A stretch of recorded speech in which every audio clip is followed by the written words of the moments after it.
I'm making this video to talk about the most regretful and shameful thing that I've ever had to talk about publicly. There's a video that's out that's a compilation of me saying the N-word.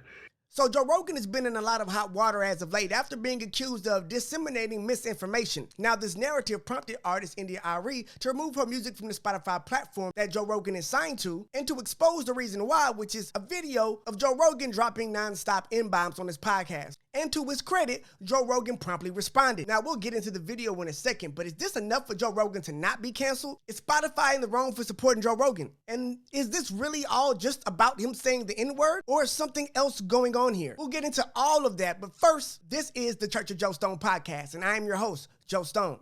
Welcome. The champ is here!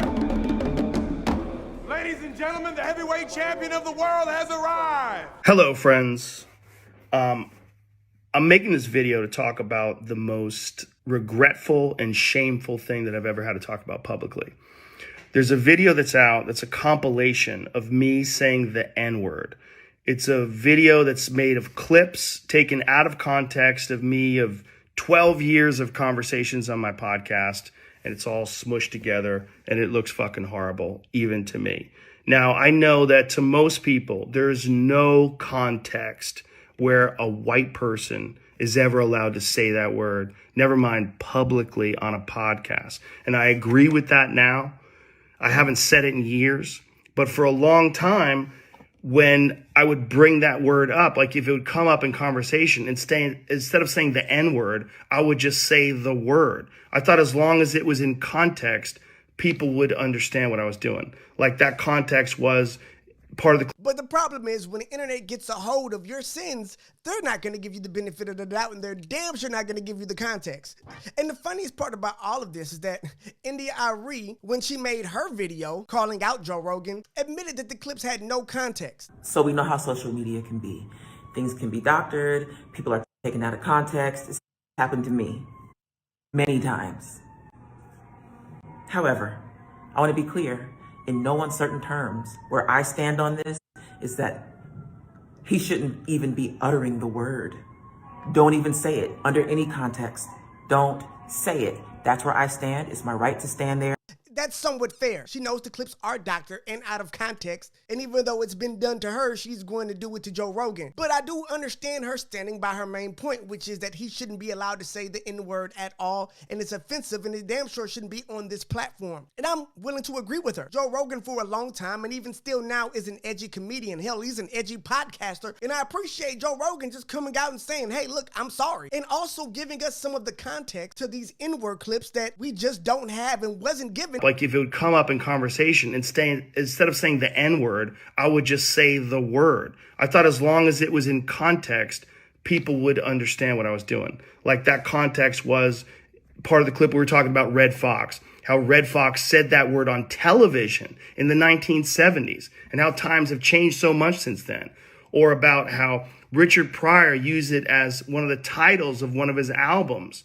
Or I was quoting a Lenny Bruce bit, or I was quoting a Paul Mooney bit, or I was talking about how Quentin Tarantino used it repeatedly in Pulp Fiction. So Joe gives us context and helps us understand where he was coming from. And again, it is not a justification. I think it was a horrible decision to make. And a lot of times when your community and the people that watch your show, and I'm pretty sure Joe Rogan has hundreds of thousands, if not millions of followers that are black, aren't offended by something, people who are not a part of that community, and once the show blows up, now with no context, have the ability to be offended by what you said. It's the same thing with Kevin Hart and his homophobic tweets that he made like 10 years ago.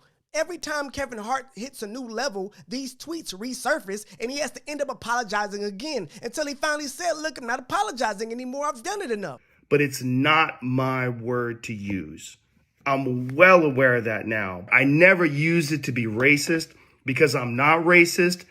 But whenever you're in a situation where you have to say, I'm not racist, you fucked up.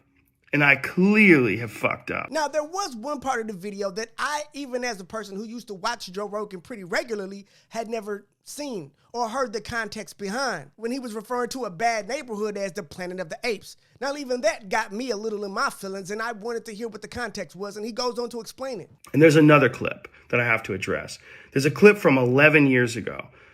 I was telling a story on the podcast about how me and my friend Tommy and his girlfriend, we got really high. We were in Philadelphia, and we went to go see Planet of the Apes. And we didn't know where we were going. We just got dropped off by a cab, and we got dropped off in this all-black neighborhood. And I was trying to make the story entertaining, and I said we got out, and it was like we were in Africa. It's like we were in Planet of the Apes. I did not, nor would I ever say that black people are apes, but it sure fucking sounded like that. And I immediately afterwards said, that's a racist thing to say. Planet of the Apes wasn't even in Africa. I was just saying there's a lot of black people there. But then I went on to talk about what a positive experience it was and how much fun it was to go to see this movie in a black neighborhood. It wasn't a racist story, but it sounded terrible. And like I said, you can have clunky stories about anything. Unfortunately, Joe Rogan gave his detractors everything they needed to try to take him down. Now, at this point, Spotify is even doing damage control because they've already deleted more than 70 episodes of the Joe Rogan podcast. But let's not get lost in the weeds here. Joe Rogan made a mistake and he apologized. And he even gave context to the N-word video clips that are now going viral across social media. Now, we know that this is bigger than just Joe Rogan saying the N-word, because the attacks against him and his podcast have been coming for the last few months, way before this N-word controversy got started, which is only a few days old. It seems like if it's not one thing, it's another thing. But I guess my real question is this enough? Because we've seen people make mistakes and apologize for them and be able to carry on with their careers. We've also seen people make mistakes and then not work out in their favor even after they apologize. I don't know. You let me know in the comments. Hit that follow button and subscribe to the Church of Joe Stone podcast on YouTube, Spotify, and Apple Podcasts. I am Joe Stone. Bye. The champ is here. Ladies and gentlemen, the heavyweight champion of the world has arrived.